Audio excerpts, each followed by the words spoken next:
all of this started when I was a grad student at University of Wisconsin, and I was in computer science, not at that time with any thought of the arts or being an artist. But I did care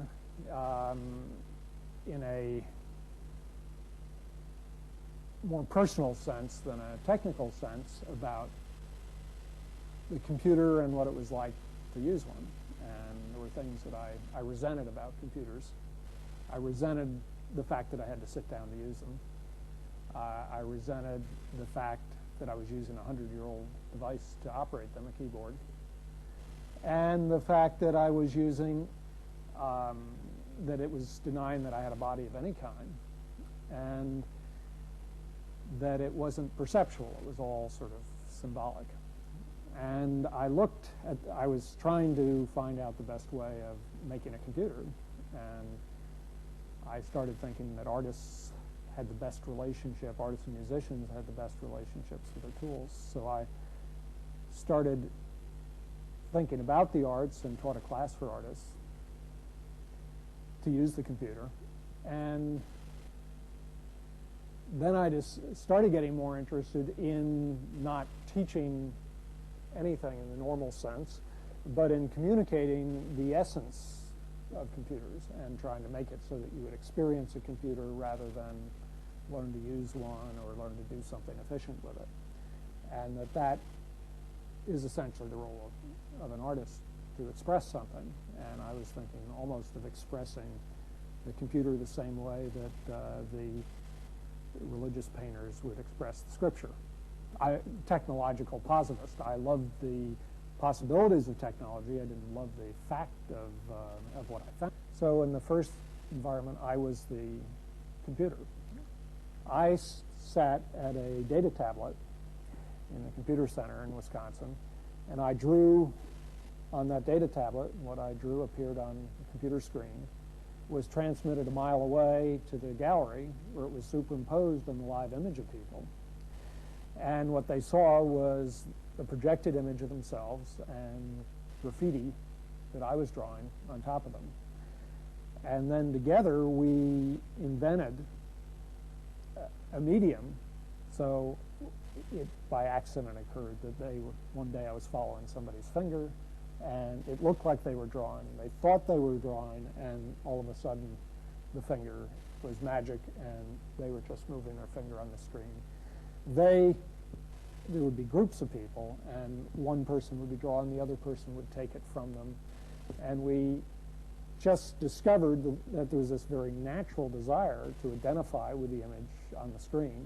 Their image was them, and they expected it to do things in the video world as much as it did in the physical world. It was as if evolution had prepared us for seeing ourselves on television screens combined with computer images. We're reenacting acting out a plan that was conceived and proposed as far back as 1972. I made an endowment grant proposal called Video Touch, where two people would be in different environments, and where when their images touched on the screen, they would each see the same image in their respective environments.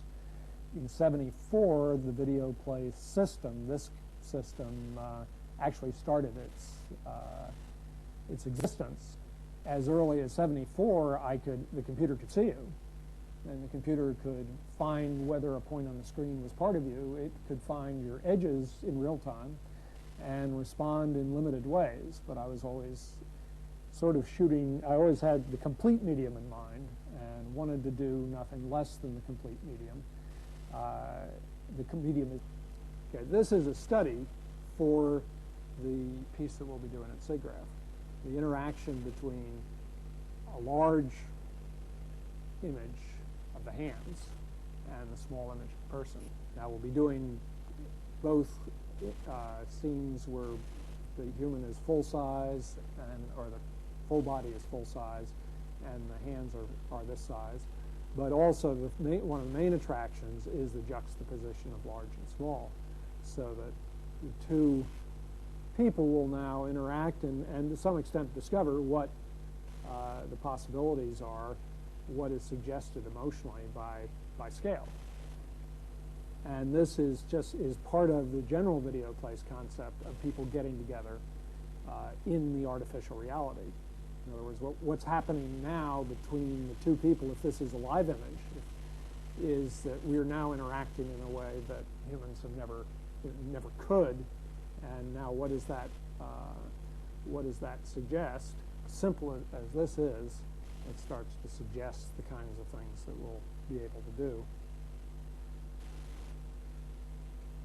So what I've done is peddle my technical skills doing computer graphics for companies like Pratt & Whitney. This particular effect, as a matter of fact, I've applied to the flow of gas through jet engines and applied to mathematically modeled data, so you can see this follow and know that all of the paths being taken are scientifically correct. So you're looking at, it's a way of visualizing scientific information. Since '84, Katrin Henriksen, who's over here, has been working with me and has done much of the technical work. And she's been responsible for a lot of the advances that we've had in the way of hardware and software, especially in the perception end. And so this is, it's always been a little bit like making a movie. If you think about what the ultimate ambition here is something that is, would have interactive animation, not animation, but interactive animation that was sensitive to what, not just what was going on in the environment, but what, in a static sense, but what was going on, say, in a person, responding to a person as terrain, instant by instant. So you're really talking almost about AI, and in fact, it's as realistically AI as most AI, because most AI is talking about some tiny fragment of perception, of the intelligence function, and this system is a real-time behaving creature in some sense, which perceives, makes judgments, and responds in a 30th of a second. And intelligence has always been a real-time phenomenon.